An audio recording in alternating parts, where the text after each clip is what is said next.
Interrompemos a programação para um comunicado urgente. É com você, Procópio. Eu tô aqui para apresentar os Percursos Educativos de Matemática, a plataforma gratuita de estudos da TV Escola. Aê! Eu te conheço tudo, te conheço não? Dá licença, por favor. É só jogar aí, www.tvescola.org.br/percursos.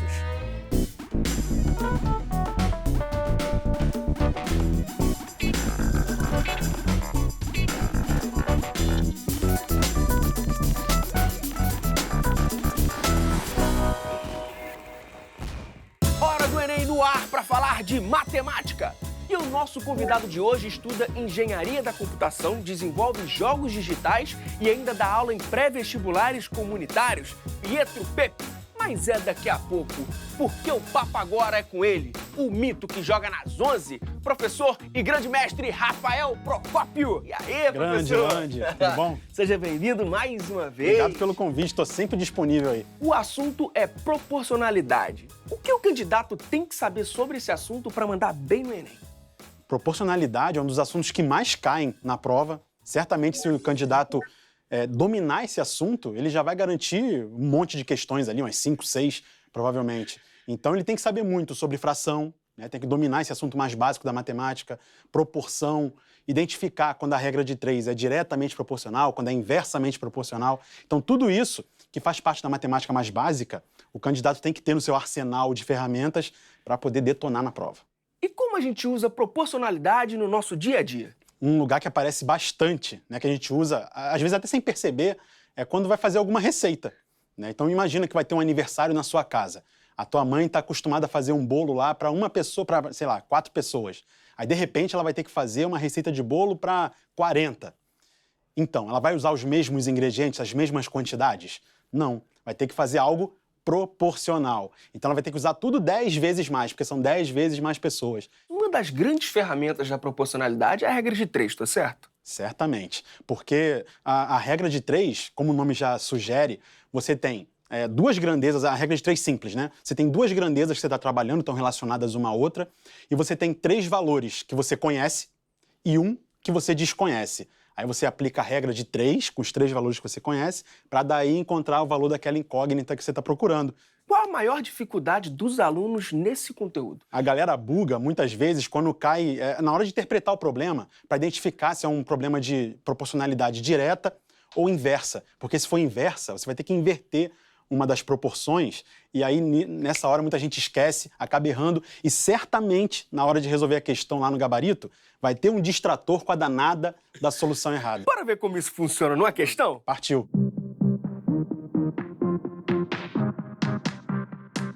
Questão 180 do Enem de 2017, caderno azul, primeira aplicação. Essa questão é do último Enem, né, 2017, e ela diz o seguinte no enunciado: às 17 horas e 15 minutos, começa uma forte chuva, que cai com uma intensidade constante. O tempo todo chove da mesma forma. Uma piscina em forma de um paralelepípedo retângulo, que se encontrava inicialmente vazia, começa a acumular a água da chuva e às 18 horas, o nível da água em seu interior alcança 20 centímetros de altura. Nesse instante, é aberto o registro que libera o escoamento da água por um ralo que está localizado no fundo dessa piscina, cuja vazão também é constante, vai sair a mesma quantidade de água. Às 18h40, a chuva cessa, e nesse exato instante o nível da água na piscina baixou para 15 centímetros. O instante em que a água dessa piscina terminar de escoar completamente está compreendido entre quais daqueles horários ali.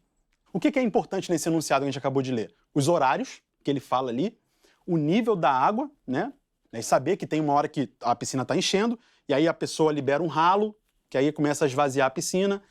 Tudo isso que é a parte mais importante. Ou seja, negócio de paralelepípedo, de volume, não tem nada a ver, não vai ajudar em nada a resolver essa questão. Bora resolver? Vamos embora. Então é o seguinte, o que ele fala na questão? Que às 17 horas e 15 minutos começa a chover. Isso. Ou seja, o nível da piscina está em 0, a piscina está completamente vazia. Às 18 horas, ele fala no enunciado que o nível da piscina, depois da chuva ter começado, encheu 20 centímetros. Então, daqui para cá, passaram-se quanto tempo, Lande? 45 minutos. E nesse tempo, a piscina encheu 20 centímetros. Repara só comigo, são 20 centímetros em 45 minutos. Eu consigo daqui fazer o seguinte, ó. 20 centímetros, montar uma proporçãozinha em 45 minutos. Uma razão, melhor dizendo. Eu consigo simplificar esses números aqui, né? Por 5, por exemplo. E aí eu chego à conclusão que essa piscina enche, a vazão de enchimento da piscina vai ser de 4 centímetros para cada 9 minutos. Certo? Ou seja, cada 9 minutos de chuva, a piscina enche 4 centímetros. Beleza? Daqui para cá, o que aconteceu? O problema nos diz que a piscina, na verdade, depois que foi aberto o ralo, né, que a água começou a escoar, ela, junto com a água da chuva, chovendo ainda, mas o ralo aberto, o nível da água da piscina foi de 20 para 15, né? Ou seja, baixou aqui assim, aqui está 15 centímetros. Só que não é só o ralo que está agindo, está chovendo ainda também. Então, encheu mais um pouquinho a piscina. Imagina que o ralo estivesse totalmente fechado. Quanto que a piscina encheria naquele caso ali? Aí vem a famigerada regra de 3. Porque olha só, são 4 centímetros a cada 9 minutos. Daqui para cá, passou-se quanto tempo? 40 minutos. 40, né? Então, eu vou calcular agora aqui o quanto que essa piscina encheria em 40 minutos. Se o ralo não estivesse aberto. Se o ralo não tivesse aberto. Se encheu 4 centímetros em 9 minutos, vai encher X em 40. Né? É uma regra de 3 simples que é diretamente proporcional. Né? Se eu aumentar o tempo, o nível da piscina vai aumentar também. Posso multiplicar cruzado aqui, né? A famosa multiplicação cruzada. 9x igual a 4 vezes 40, que dá 160. O valor do x aqui é 160 dividido por 9. Ele quer o cálculo aproximado. É verdade. Ele está compreendido entre dois momentos ali. Então é um valor aproximado, então não é exato. Essa conta aqui, 160 dividido por 9, vai dar 17,777, que eu posso aproximar para 17. Ou seja, em 40 minutos, a piscina ela deveria encher 17 centímetros. Se aqui tem 20, essa piscina aqui ela estaria com 37 centímetros de altura. Reforçando Só que, aí, que o ralo está fechado. Imagina que agora parou de chover e abriu o ralo. Repara que chovendo e com o ralo aberto também, a piscina, na realidade, baixou 5 centímetros, né? Ou seja, de 37 para 15 tem 22 centímetros. Certo? Que foi... Então ela baixou 22 centímetros em 40 minutos também. Ou seja, essa é a vazão do ralo. Ah, moleque! Como aqui nesse momento parou de chover e só tem a ação do ralo, eu quero que o ralo esvazie 15 centímetros, né? Isso. Eu sei que em 40 minutos ele esvazia 22. Em quantos minutos ele vai esvaziar 15? Mais uma... Regra de 3? Regra de 3. Que maravilha. Em 40 minutos, eu sei que ele vai esvaziar 22 centímetros. Isso. Em X minutos, ele vai esvaziar os 15, né, que estão restando ali. Aí que eu vou ter 22 vezes X... 22x... E 40 vezes 15. Vou pegar o 22, que está multiplicando x, e quando eu jogar para o outro lado, né, a gente aprende isso com o passar do tempo, joga para o outro lado, vai como? Vai dividindo. Exato. Então o x aqui vai ser igual a 40 vezes 15. Repara, Holândia, uma coisa importante aqui. Eu não vou efetuar esses cálculos. Muita gente na hora da prova começa a fazer cálculos gigantescos. E às vezes não é necessário. Não é necessário. 40 e 22. Aqui vai dar 20, né? Estou dividindo por 2. E aqui vai dar 11. Ficou 20 vezes 15 dividido por 11. Ou seja, 300 dividido por 11. É fácil fazer o cálculo agora, olha só. Como eu estou procurando valores aproximados, né, eu não vou precisar ficar pegando um montão de casas decimais. Né? Olha só, 30 dividido por 11 dá 2. Isso. Né? Para 30 dá resto 8. Aí baixa esse zerinho aqui, não é isso? Isso. 80 dividido por 11 vai dar 7. Para 80 dá resto 3. Posso parar por aqui, né? Deu 27 o quê? Minutos, né? Eu estou trabalhando aqui com os minutos. X, então, vai ser 27 minutos. Ou seja... Aproximadamente. Aproximadamente. Ou seja, às 18h40, a piscina tinha 15 centímetros de altura. 27 minutos depois... Que ela perde os outros esvaziou completamente.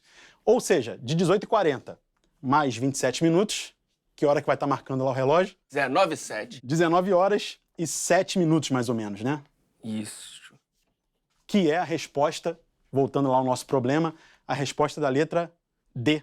Apesar de ser um conteúdo de matemática básica, né, não é uma questão muito fácil de você resolver. Você tem que fazer 2 regras de 3 aqui para depois encontrar o valor. Tem valor aproximado, você trabalha com um monte de coisa aqui, pode bugar a sua cabeça. Por isso que esse tipo de questão, de repente, se você não conseguir fazer na hora que você lê o enunciado, pula essa questão, né? Resolve as outras mais fáceis, e aí você fica com aquela questão martelando no seu subconsciente, até que você retorna para ela e consegue resolver tranquilamente.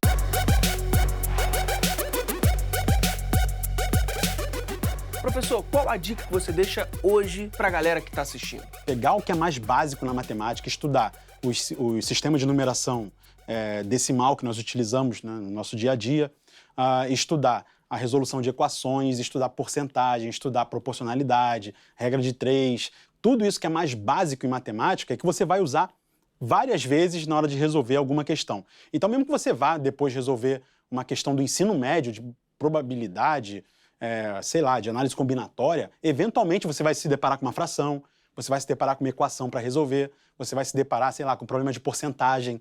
Então, essa matemática mais básica, apesar de muita gente falar assim, mas isso aí é coisa de primário, vou estudar isso nada. Mas é como o nome diz, é matemática básica, ela é a base para o que você vai aprender depois no ensino médio. E é o que mais cai no Enem, no final das contas, a parte de matemática mais básica, equação, porcentagem, regra de 3, tudo isso. A gente usa até em outras matérias, né, em outras disciplinas, na própria prova. É importantíssimo, por exemplo, interpretação de gráfico. Aí. Isso cai em história, química, todas as matérias. Então, se você aprende isso, né, se aprofunda, e cai muito em matemática também. Se você se aprofunda nisso, você tende a acertar muito mais questões. Então, regra de 3 e química. O tempo todo. Então, a dica que eu dou é: estude matemática básica. Show de bola. Professor, muitíssimo obrigado mesmo, cara. Obrigadão. Sempre bom te receber Tamo aqui. junto, sempre. O nosso convidado é estudante de Engenharia da Computação e desenvolvedor de games, de quebra da aula de Matemática e Física em pré-vestibulares comunitários. Pietro Pepe. E aí, seja bem-vindo. Vem cá, eu soube que você leva conteúdo de desenvolvimento de games para a sala de aula do pré-vestibular. Como assim? Explica pra gente. Sempre são exemplos interessantes de como a matemática está aplicada, não necessariamente em jogos, mas em tudo no computador, tudo em aplicações diferentes. Então a gente pode ver, por exemplo, como você pode fazer um programa que tem relação com os divisores, como que o plano cartesiano está relacionado com a tela do computador. Então é a maneira do aluno ver que aquele assunto não é só uma decoreba, ele realmente está aplicado em alguma coisa. Então você leva como ferramenta, então, para ajudar no ensino do que você está passando? Exatamente, não só para dar um exemplo do conteúdo aplicado, mas também como uma ferramenta para ajudar a aprender melhor. Tô vendo aqui um jogo que é Spookyard. O Spookyard é um projeto que a gente desenvolveu no laboratório ICAD Games da PUC. Deu bastante trabalho, claro. Com certeza. E ele é interessante porque eu uso ele algumas vezes para mostrar como que as figuras geométricas estão dentro dos jogos e a gente não sabe. Tô vendo ali que tem uns retângulos ali Exatamente. e tal. Quando a gente joga um jogo, os programadores escondem esses retângulos, a gente vê só aquela imagem, só aquele fakezinho.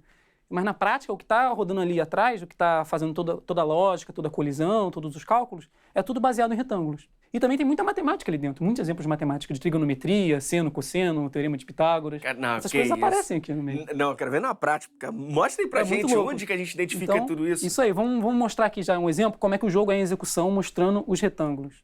Okay? Então, eu vou escolher 2 personagens e vou acessar uma das fases do jogo. Se você ver, os personagens, eles têm os retângulos que estão em volta deles. E na prática, quando você encosta e empurra outro personagem, na verdade são os retângulos que estão se encostando e se empurrando. É um e retângulo que está só encaixada. Caramba, eu tô vendo ali no cenário, as velas, todas têm os retângulos e tudo mais. Percebe que os retângulos estão aumentando e diminuindo. Sim. Porque está tendo uma animação, né? Um brilho está aumentando. A iluminação e tal. Então, tudo decai nas formas geométricas. Os personagens aqui, não sei se você percebeu, mas são todos baseados na fauna brasileira. Olha aí, não tinha percebido. Vamos ver se a gente consegue identificar os animais que estão aqui, né? Songuá. Que animal Songuá é ou lobo-guará? Lobo-guará, exatamente. Coraça. Outro que a galera muitas vezes erra. O que tiver a cabeça primeiro? Não, jabuti, tartaruga. A galera fala tartaruga, mas é um jabuti. Apesar que o jogo, né, não seja uma temática inerente brasileira, a gente consegue pegar alguns elementos.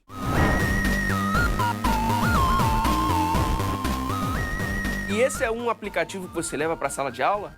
Eu gosto de mostrar na sala de aula isso, vou mostrar como exemplo. Mas tem algum que você usa? Atualmente eu uso o Function Draw. Eu estou tentando pensar em outras aplicações que a gente pode desenvolver. Então mostra pra gente. Eu pretendo esse ano, por exemplo, usar análise combinatória, mas eu ainda estou fazendo ela. Ele está desenvolvendo? Porque análise combinatória é um tópico que realmente fica muito abstrato.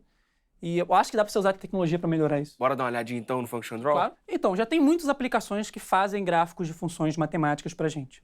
Só que se eu pego uma aplicação, me dá o gráfico da função y igual a x mais 2. Ela vai me dar o gráfico, eu não estou fazendo nada, não estou aprendendo. O problema que a gente tem na sala de aula, ao meu ver, é que o professor tem que ficar muito preso ao quadro, toda hora desenhando, rabiscando, traçando milimetricamente ali, convencendo o aluno que a reta vai ser uma reta, a parábola vai ser uma parábola, quando a gente pode usar o computador para isso. Então, se eu pensar na função y igual a x mais 2, quais pontos a gente tem aqui? O 1 vai no 3, né, que eu tenho que somar 2. O 2 vai no 4. O 3, se eu somar 2, vai no 5. E assim vai indo. Aqui fica bem claro, porque é um computador que está fazendo, que eles estão dispostos em uma linha. E se eu quiser, eu posso pedir para ele me mostrar essa linha. Exatamente. E o legal é que dá para trabalhar também com um caso, que é o caso que normalmente não é tão intuitivo, que é o caso da parábola. Se eu tentar traçar, por exemplo, um outro ponto aqui, eu posso pedir para a aplicação me informar qual que seria a parábola que pega esse ponto. E por mais que talvez não seja claro, dá pra ver. Eu tô vendo que você reduz aí, você... Isso, pra gente conseguir ver melhor, porque de vez em quando a parábola, ela tem o nosso vértice bem longe, né? Aí se eu olho isso aqui, de repente, se eu olho assim, eu não acho que é uma parábola.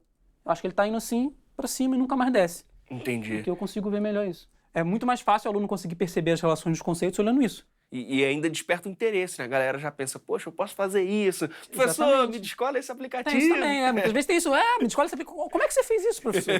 Que mágica é essa, né?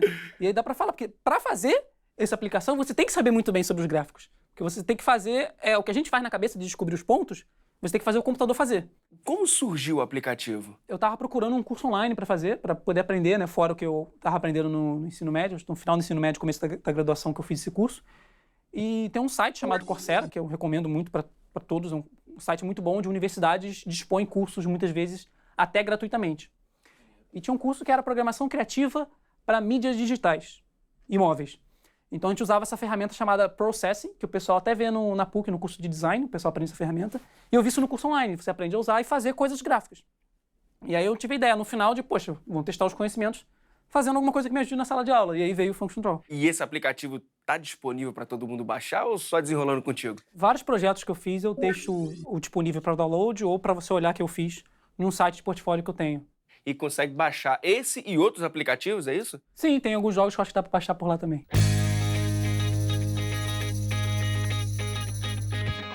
Está falando de fórmulas, tem um jogo que tem a ver com isso, não tem? Tem um outro projeto que a gente desenvolveu num grupo de estudantes na PUC, chamado RPG, e ele é muito interessante porque nele a gente usa funções matemáticas para traçar a trajetória dos tiros que os jogadores usam. E os tiros deles são aleatórios, são funções aleatórias. Então essa função, por exemplo, se você reconhece, que função é essa? Exponencial. Exponencial. Então se você pegar o personagem do Brócolis, você vai perceber que o tiro dele vai ser uma função exponencial. E aí você tem a Capitã Rubi, que é uma pirata, e que nesse caso está atirando círculos que crescem com o tempo. E dá pra mudar a função ou ela é aleatória, ela muda no final de cada partida, de cada round? Cada round ela é sorteada de novo. Então nesse round a Capitã Rubi ficou novamente com o círculo, só que dessa vez o Brócolis pegou uma função que é uma função mais complicada, mas que a gente conhece, que é essa onda. Que é a famosa senoide, né? Seno e cosseno fazem função desse tipo aqui. Tem até 4 jogadores, a ideia é que cada um tem 4 vidas. Quando a vida de algum acaba, ele perde e vai para a próxima rodada.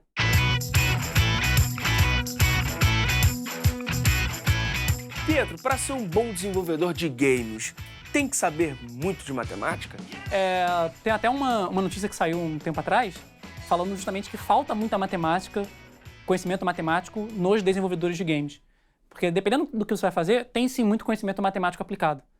Principalmente jogos com 3 dimensões, tem que trabalhar com rotacionar as coisas, ampliar, posicionar. Então você tem muitas noções de matemáticas que acabam caindo ali.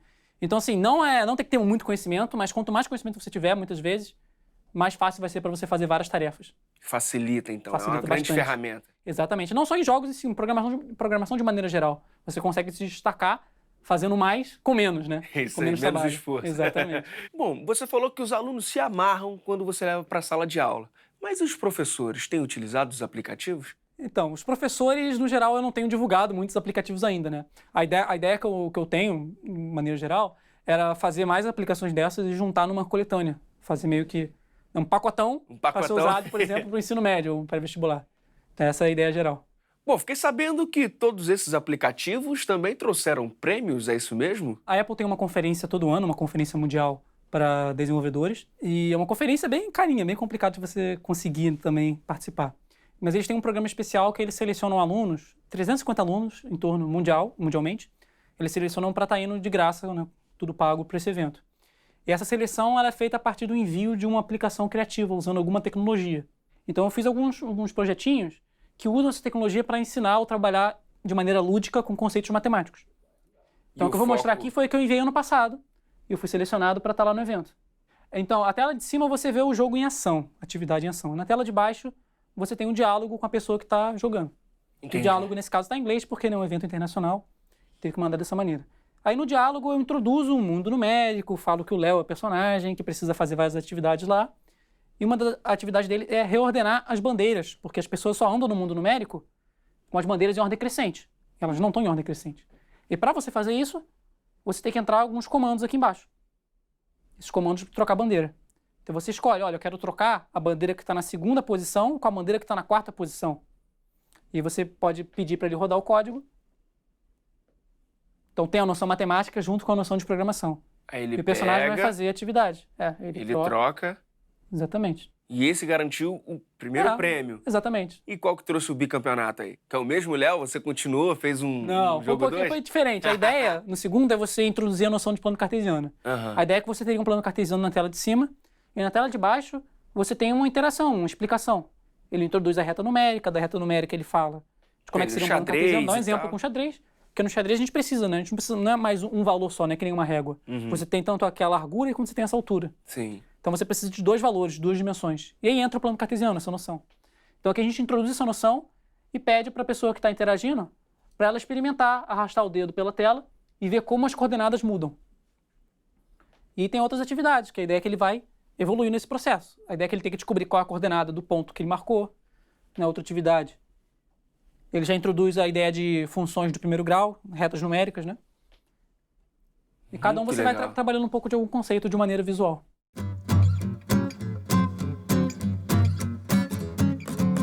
Agora, Pietro, pra galera que não tem uma base muito boa em matemática, mas vai fazer a prova no fim do ano, qual é o seu conselho?